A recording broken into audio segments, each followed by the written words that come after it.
মৃত্যুই প্রতিটি জীবনের আমোঘ পরিণতি। নিজের মৃত্যু আমরা চাই না, উপরোক্ত মৃত্যুর কথা চিন্তাও করতে চাই না। আপনজনদের মৃত্যুতে ব্যথিত হই, কিন্তু শত আপত্তি বেদনা আর অনিচ্ছা সত্ত্বেও মৃত্যু জীবনে সবচেয়ে বড় সত্য। আরও বড় সত্য হলো কখন মরব তা আমরা জানি না। সবচেয়ে বড় কথা হলো যে জীবনের জন্য আমরা এত লালানিয়াত ও শেষ জীবনটি মৃত্যুর পরবর্তী জীবনের তুলনায় কিছুই নয়। এই জন্য জীবনের বাস্তবতাটাকে মেনে নিয়ে মৃত্যুর প্রস্তুতি নেওয়া দরকার। যে আগমস্তকাকে কোনোভাবেই ফেরানো যাবে না, তাকে অভ্যর্থনার জন্য সদা সর্বদা প্রস্তুত থাকাই তো বুদ্ধিমানের কাজ। আর মৃত্যুর অভ্যর্থনা হলো তাকে বারবার স্মরণ করে সতর্ক থাকা। দুনিয়াতে আল্লাহ পাঠিয়েছেন যে কয়দিন তিনি বাঁচিয়ে রাখবেন, ভালোভাবে বেঁচে থাকার চেষ্টা করতে হবে। দুনিয়ায় সফলতার চেষ্টা করতে হবে, কিন্তু কখনোই তা আখিরাতকে নষ্ট করা নয়। যেহেতু চলেই যেতে হবে, কি হবে আর অকারণ বিবাদ করে, পরস্পরের সম্পর্ক নষ্ট করে, মানুষের নিন্দা ও ধিক্কার লক্ষ্যবস্তুকে পরিণত হয়ে মহান রবের কাছেও অপরাধী হয়ে যাওয়ার। যতটুকু পারা যায় নিরিবিলি মানুষের সঙ্গে সম্পর্ক রেখে চলা ও নিজের পথের সঙ্গেও করতে থাকে, যেন গুনাহটা কম হয়। অন্তর মানুষের মরার পর একবার হলেও যেন তার জন্য মাগফিরাতের দোয়া করে। অসুখে ধৈর্য ধারণ করতে হবে, কারণ সব অসুস্থতা ও কষ্ট মুমিনের জন্য সওয়াবের বয়ে আনে।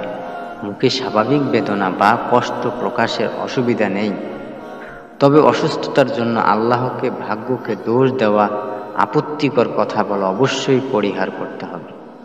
এতে কখনোই বিপদ কাটে না, শুধু শুধু গুনাহ। কোনো কষ্টে মৃত্যু কামনা করা যাবে না। জীবনটা আল্লাহর দেওয়া সবচেয়ে বড় নিয়ামত।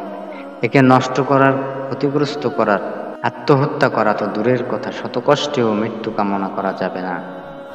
এ কামনা মৃত্যুর এগিয়ে আনে না, কষ্ট কমায় না, কিন্তু মুমিনের সব নেকি নষ্ট করে দেয় এবং গুনাহ অর্জনের সহায়তা করে।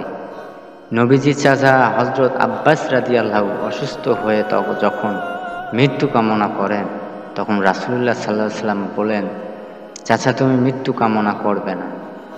আপনি যদি নেককার হন তবে জীবন বাড়লে নেকি বাড়বে, আর যদি বদকার হন তবে জীবন বাড়লে তওবা করার সুযোগ পাবেন। কাজেই কোনো অবস্থাতেই মৃত্যু কামনা করবেন না। অন্য হাদিসে তিনি বলেন একান্তই বাধ্য হলে কেউ বলতে পারবে, হে আল্লাহ, যতক্ষণ আমার জন্য জীবন কল্যাণকর ততক্ষণ আমাকে জীবিত রাখুন, আর যখন আমার জন্য মৃত্যু অধিকতর কল্যাণকর তখন আমাকে মৃত্যু দিন। বুখারী শরীফ। সব মুমিনের উচিত মৃত্যুর জন্য প্রস্তুত থাকা, বেশি বেশি নেক আমল করা, সব রকমের গুনাহ থেকে নিজেকে রক্ষা করা এবং প্রতিজ্ঞা করা, গুনাহ যতই ছোট হোক না করব না, নেকি যতই ছোট হোক না কখনোই ছাড়ব না। মানুষের পাওনা থাকলে আদায় করে দেওয়া বা আদায়ের ব্যবস্থা রাখা ও ওসিয়ত করা। একটি বিশেষ ওসিয়ত সব মুমিনের করা উচিত, তা হলো তাকে যেন পরিপূর্ণ সুন্নাহ পদ্ধতিতে দাফন করা হয়। সাহাবী তাবেঈনগণ এইরূপ ওসিয়ত করে যেতেন। মানুষের আখিরাতের সফলতা নির্ভর করে তার কর্মের ওপর। কাজেই শুধু মৃত্যুকালীন অবস্থা দেখে তাকে ভালো বা মন্দ বলা যায় না, তবে কোনো কোনো মৃত্যুকে ভালো বলা যায়।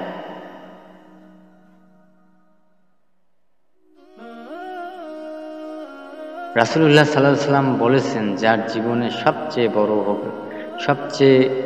যার জীবনে সর্বশেষ কথা হবে লা ইলাহা ইল্লাল্লাহ, সে ব্যক্তি এক সময় না এক সময় গুনাহগার হলেও শাস্তি ভোগের পর জান্নাতে প্রবেশ করবে। আবু দাউদ ইবনে হিব্বান। অন্য হাদিসে তিনি বলেন, মুমিনের মৃত্যু হয় কপালের ঘামের মধ্য দিয়ে। অন্য হাদিসে তিনি বলেন, কোনো মুসলিম শুক্রবার দিবসে বা রাতে মৃত্যুবরণ করলে আল্লাহ তাকে কবরের শাস্তি থেকে রক্ষা করেন। তিরমিজি। অর্থাৎ কর্মের হিসাব, পুরস্কার বা শাস্তি কিয়ামতের দিন হবে। তবে কিয়ামতের আগ পর্যন্ত কবরের শাস্তি থেকে আল্লাহ তাআলা তাকে রক্ষা করবেন। শাহাদত বা শহীদ মৃত্যুর মর্যাদা কথা আমরা সবাই জানি। বিভিন্ন হাদিসে বিভিন্ন রূপে মৃত্যুকে শাহাদত বা শহীদ মৃত্যু বলা হয়েছে। এক হচ্ছে পেলে বা মহামারীতে মৃত্যু, 2 পেটের প্রিয়ায় মৃত্যু, 3 পানিতে ডুবে মৃত্যু, ধ্বংসস্তূপের ঘরবাড়ি ধসে মৃত্যু, সন্তান প্রসব অবস্থায় মৃত্যু, অগ্নিদগ্ধ হয়ে মৃত্যু, বক্ষব্যাধিতে মৃত্যু ও যক্ষ্মা রোগে মৃত্যু, নিজের জীবন, পরিবারের জীবনের সমগ্র সম্পদ রক্ষার মৃত্যু। নিজের জীবন, পরিবার পরিজনের সম্ভ্রম বা সম্পদ রক্ষায় মৃত্যু। এসব হাদিসের আলোকে আমরা বুঝতে পারি যেসব দুর্ভোগ্য বৃদ্ধির কারণে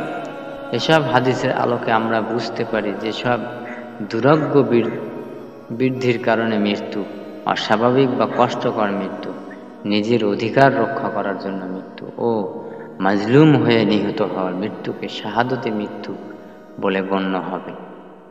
মৃত্যু পথযাত্রী অসুস্থ বা মৃত ব্যক্তিকে দেখতে গেলে তার এবং তার পরিবারের জন্য ভালো দোয়া করতে হবে। এ সময় দোয়ায় ফেরেশতারা আমিন বলে তো এই হাদিসে উল্লেখ রয়েছে। জাযাকাল্লাহু খায়রান।